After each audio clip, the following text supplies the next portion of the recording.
Bienvenue dans le podcast Histoire d'artisans. Je suis Lisa Millet, présidente de l'association. Nous avons à cœur de valoriser l'innovation et le savoir-faire des artisans d'art. Je suis fière d'annoncer notre collaboration avec la Fondation Bettencourt-Schuller pour une série spéciale, Des ailes au talent, qui met en lumière des lauréats du prix Liliane Bettencourt pour l'intelligence de la main. Chaque semaine, jusqu'à fin octobre, découvrez des histoires inspirantes d'artisans d'exception. Retrouvez plus d'infos en description. Belle écoute!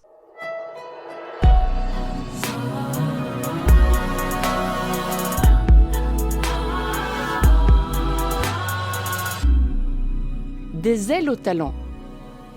Je vous propose de faire connaissance avec des artistes qui maîtrisent les techniques et savoir-faire des métiers d'art. Des ailes au talent, c'est une série de portraits de femmes et d'hommes dont le talent et le parcours méritent d'être racontés. Des portraits littéraires. Nous avons choisi de donner la parole à des écrivaines et à des écrivains. Chaque épisode de ce podcast est donc le fruit d'une rencontre entre un artisan d'art et une plume. L'auteur que vous allez entendre dans cet épisode est François-Henri Désérable. Il tire le portrait de la plumassière Nelly Saunier. Vous écoutez la 3e saison des ailes au talent. Soyez les bienvenus.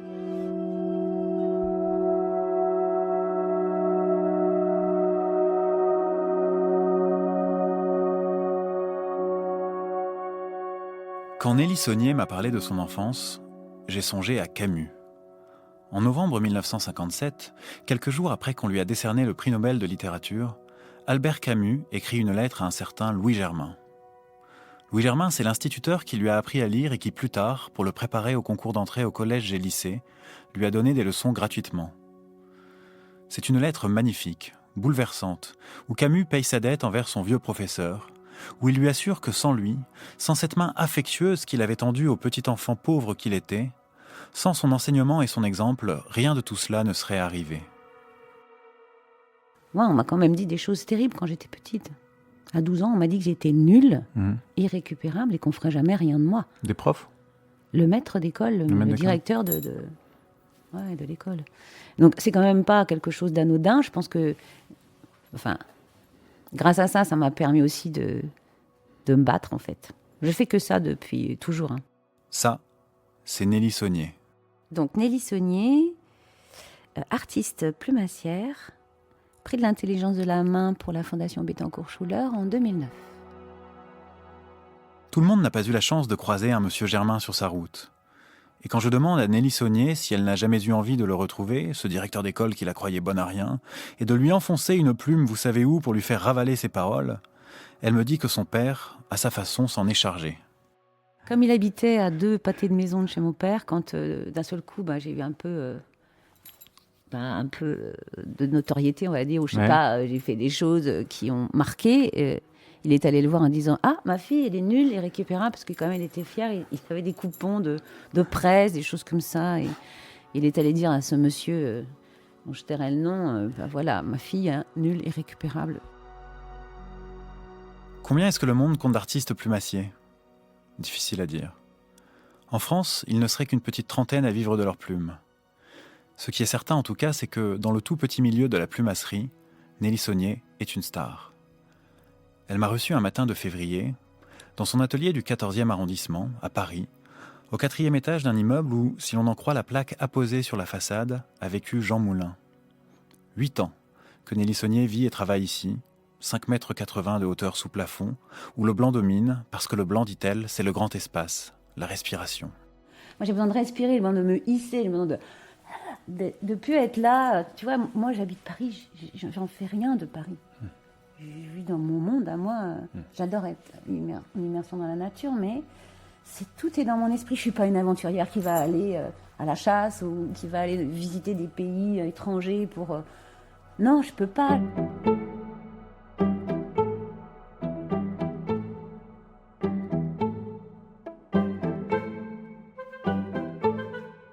D'abord, trouver les plumes, ce qui n'est pas une mince affaire. La recherche de matières premières, c'est de là que tout part. C'est le premier élan, celui qui donne le là. Dans le domaine de la plumasserie, on appelle cela le sourcing. Toutes ces plumes viennent de la mue quand les oiseaux renouvellent leur plumage. Au fil des ans, Nelly Saunier s'est constitué un réseau d'éleveurs qui lui fournissent les plumes sans quoi rien n'est possible. À partir de là, elle examine leur forme, leur couleur, leur quantité aussi. Un miracle se passe.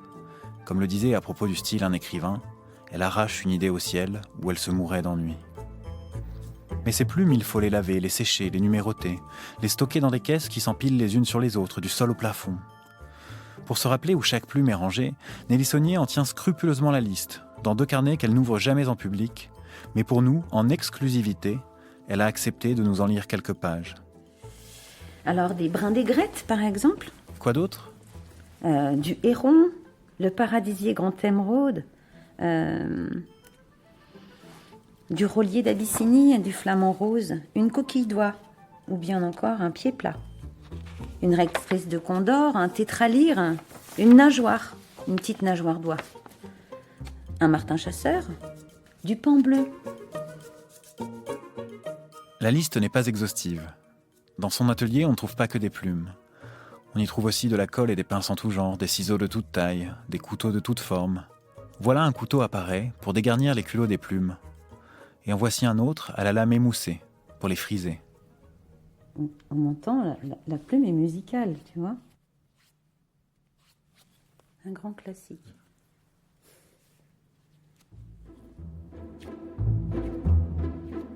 Sa vocation d'artiste plumassière remonte à ses 14 ans, quand une prof de dessin qui lui trouve du talent la dirige vers ce qu'on appelle alors les métiers de la main. J'ai 14 ans et je découvre ça et je dis il n'y a pas de mots, c'est juste que je dois faire.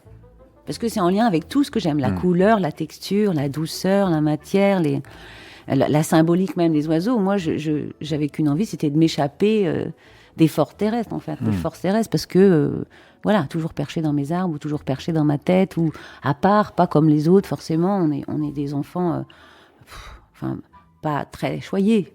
Donc, faut se créer son monde à soi,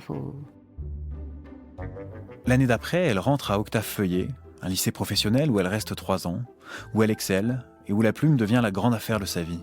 Être aussi bien dans le détournement que dans l'utilisation d'une plume pour la représentation qu'elle est profondément, c'est-à-dire la référence à l'oiseau, c'est déjà fascinant.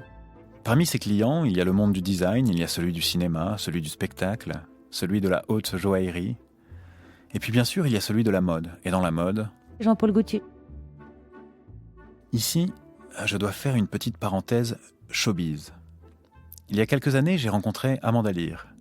J'avais 25 ans, elle, je ne sais pas, elle a toujours fait mystère de son âge. Et puis à quoi bon parler d'une chose qui change chaque année ? Nous nous sommes liés d'amitié, nous prenions souvent des cafés, elle me racontait sa vie, ses soirées avec les Rolling Stones, ses dîners avec Berlusconi, sa rencontre avec Dali. Elle était exubérante, amusante, généreuse, bref, Amanda Lear. Un jour, elle me propose de l'accompagner au défilé de son ami Jean-Paul. Et moi, ne connaissant rien à rien et surtout à la mode, je demande « Jean-Paul qui ?» Jean-Paul Gaultier. Une berline nous dépose au Grand Rex où a lieu le défilé. Les flashs crépitent. Pour me donner une contenance, je chausse des lunettes de soleil. J'entends des « Amanda, Amanda !» Et puis on nous invite à prendre place au premier rang. Évidemment au premier rang. Où qu'elle aille, où qu'elle soit, Amanda Lear est toujours au premier rang. J'ai donc Amanda Lear à ma droite, je tourne la tête à gauche. Catherine Deneuve. Et devant moi, une bonne vingtaine de photographes qui nous mitraillent en se demandant « Mais c'est qui ce jeune couillon entre ces 2 monstres sacrés ?» Puis le cirque s'arrête, le show commence, les mannequins défilent. Dans mon souvenir, certains ont des plumes. Ce sont celles de Nelly Saunier. La rencontre avec Jean-Paul Gaultier s'est faite par hasard. La plumassière fait sa connaissance dans une soirée, ou plutôt non. À cette soirée, elle fait la connaissance d'un producteur et ami du couturier qui lui dit « Vous êtes plumassière, hein, c'est rare ça, vous devriez appeler Jean-Paul Gaultier. » J'ai dit « Ah bon ?» Il dit « Je vous donne son téléphone. » Il adore les plumes, Jean-Paul. Et donc Nelly appelle Jean-Paul, Jean-Paul invite Nelly. On est en 1997, c'est le début d'une collaboration qui va durer 17 ans. La première pièce qu'elle fait pour lui, c'est un boléro à plumes de perroquet. Elle travaille jour et nuit, et quand je dis jour et nuit, ça n'est pas qu'une expression. Si toutes les études scientifiques un peu sérieuses démontrent qu'au-delà de 72 heures sans sommeil, l'organisme s'effondre, eh bien Nelly Saunier me jure que pendant 9 nuits d'affilée, elle n'a pas dormi 1 minute. Arrive enfin le jour du défilé, Nelly Saunier le passe en coulisses, à pleurer de fatigue. À déambuler dans son atelier, à voir ses créations, nous, c'est de beauté que l'on pourrait pleurer.